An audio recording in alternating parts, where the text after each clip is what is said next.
Current affairs అనేది ఒక మిథ్యా పదార్థం లాంటిది యూపీఎస్సీ ప్రిపరేషన్లో.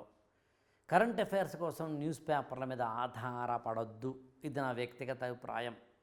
ఎందుకు ఆధారపడొద్దు అనే దాని మీద కొన్ని వందల వీడియోలు చెప్పినప్పటికీ నేను కాబట్టి మళ్ళీ చెప్పదలుచుకోలేదు.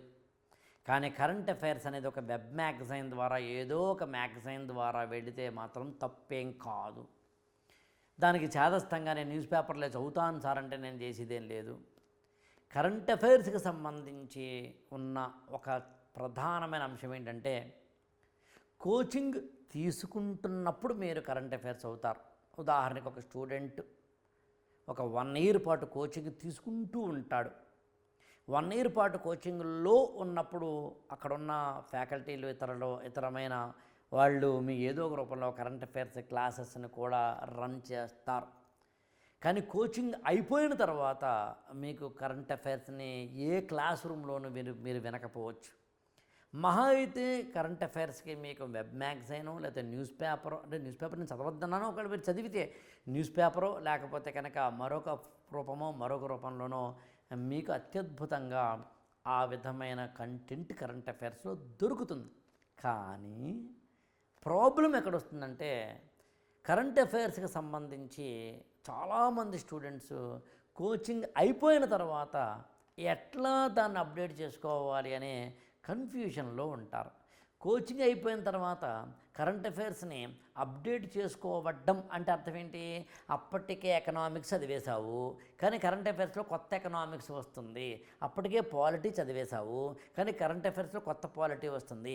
అప్పటికే సైన్స్ అండ్ టెక్నాలజీ బేసిక్స్ చదివేశావు కానీ కరెంట్ అఫైర్స్లో కొత్త సైన్స్ అండ్ టెక్నాలజీ వస్తుంది. ఈ కొత్తగా పుడుతున్న కరెంట్ అఫైర్స్లోంచి వస్తున్న ఎకనామిక్స్ కానీ, పాలిటీ కానీ, ఇంటర్నేషనల్ రిలేషన్స్ కానీ, జాగ్రఫీ కానీ, ఎవ్రీథింగ్ వాటిని ఏ విధంగా ఇన్కార్పొరేట్ చేసుకోవాలి అనేది చాలామందికి ఉన్న అతిపెద్ద సమస్య. ఏంటి ఆ చిట్కా అంటే, ఇది నా చేతిలో ఒక ఫైల్ ఉంది. ఏంటి ఫైల్ అంటే, మీరు కోచింగ్ తీసుకుంటున్నప్పుడు ఏ టాపిక్స్ అయితే ప్రిపేర్ అవుతారో వాటిని ఇలా సబ్జెక్ట్ వైజ్ రాసుకోండి. సబ్జెక్ట్ వైజ్ ఇలా టాపిక్స్, ప్రిపేర్ అయిన టాపిక్స్ రాసుకోండి. ఇవన్నీ ఈ గురుకులంలో నేను చెప్తున్న క్లాసెస్ యొక్క వివరాలు. ఉదాహరణకి తీసుకుందాం, ఇక్కడ ఎకానమీ తీసుకుందాం. ఎకానమీ అనే దానికి సంబంధించి ఎన్ని క్లాసులు అయితే ఉన్నాయో అన్ని క్లాసులకు సంబంధించిన టాపిక్స్ని మీరు ఏ కోచింగ్ సెంటర్లో జాయిన్ అయి ఉన్నారో ఆ కోచింగ్ సెంటర్ నుంచి మీరు తెలుసుకుని ఇన్ఫర్మేషన్ లాగా టేబుల్ చేసుకోండి. ఉదాహరణ ఇక్కడ జస్ట్ ఎగ్జాంపుల్గా చెప్తున్నాను. ఏదో ఎకనామిక్ సర్వే అని ఉంది. ఇక్కడ ఎకనామిక్ సర్వే అనేది ఆ ఏడాది ఈ క్లాసులో చెప్పింది అప్పటి అవైలబుల్ ఉన్న ఎకనామిక్ సర్వేకి నేను చెప్పినా, ఏ కోచింగ్ సెంటర్లో ఏ ఫ్యాకల్టీ చెప్పినా. కానీ ఎకనామిక్ సర్వే అంటే ఏంటి అని మళ్ళీ చెప్పాల్సిన అవసరం ఉండదు. లేదా ఎకనామిక్ సర్వే గురించి ఆల్రెడీ కోచింగ్ మీరు తీసేసుకున్నారు కాబట్టి ఆల్రెడీ మీ దగ్గర ఇన్ఫర్మేషన్ ఉంటుంది.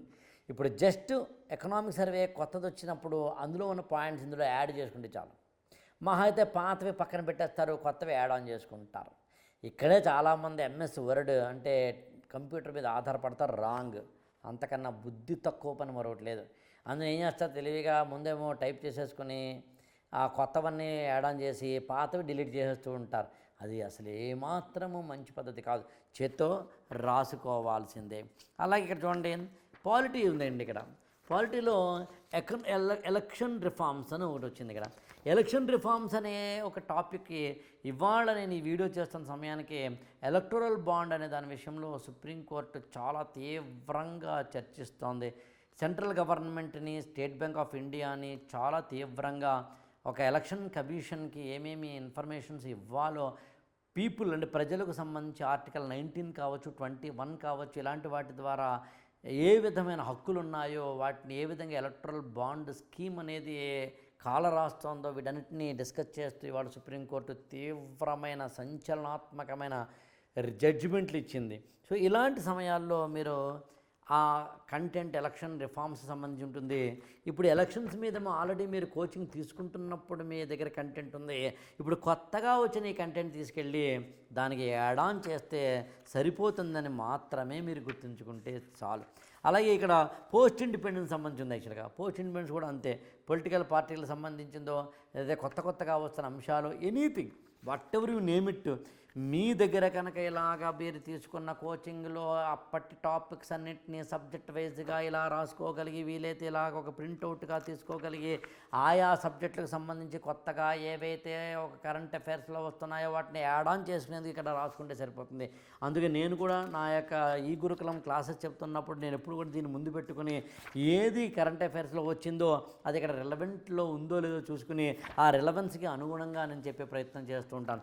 ఉదాహరణకి ఇక్కడ చూడండి, అనుకోకుండా మిడివల్లో టెంపుల్ ఆర్కిటెక్చర్ అని చెప్పి ఒక టాపిక్ వచ్చింది కల్చర్లో భాగంగా. ఎప్పుడైతే టెంపుల్ ఆర్కిటెక్చర్ వచ్చిందో హోయసాల టెంపుల్ సంబంధించింది, సన్ కోణార్క్ టెంపుల్కి సంబంధించిన కోణార్క్లో ఉన్న సన్ టెంపుల్ సంబంధించి రీసెంట్గా కరెంట్ అఫైర్స్లో అత్యంత కీలకమైన అంశాలు వచ్చినాయి. అలాగే మనకి చోళులు అదేవిధంగా గుప్తులు కట్టిన గుడులకు సంబంధించి కూడా ఈ మధ్య కాలంలో వచ్చింది.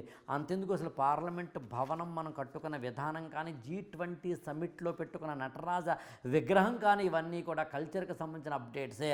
అవన్నీ ఎక్కడ దొరుకుతున్నాయి? మీకు కరెంట్ అఫైర్స్ దొరుకుతున్నాయి. వాటి మూలాలు ఎక్కడ దొరుకుతున్నాయి? ఖచ్చితంగా చెప్పాలంటే మీకు ఆల్రెడీ తీసుకున్న కోచింగ్లో దొరుకుతున్నాయి. కోచింగ్ సెంటర్లో తీసుకోబడిన మీ టాపిక్స్ అన్నింటినీ ఒక ఆర్డర్లుగా రాసుకోవడం ద్వారా సబ్జెక్ట్ వైజ్ మీరు కరెంట్ అఫైర్స్ని అప్డేషన్ చేసుకోవడం ఈజీ అవుతుందని చెప్పడమే ఈ వీడియో యొక్క ఉద్దేశం. అసలు ఇలా చేయడమే మనం ఈ గురుకులంలో చేస్తున్న పని. దీన్ని ఇంకొంచెం తెలుసుకోవాలని మీకు అనిపిస్తే 8897826108 కానీ 9912221109 కానీ మీరు ఫోన్ చేసినప్పుడు వీటి మీద ఇంకొంచెం ఇన్ఫర్మేషన్ ఏదైనా మీకు తెలియజెప్పే ప్రయత్నం చేస్తూ ఉంటాం.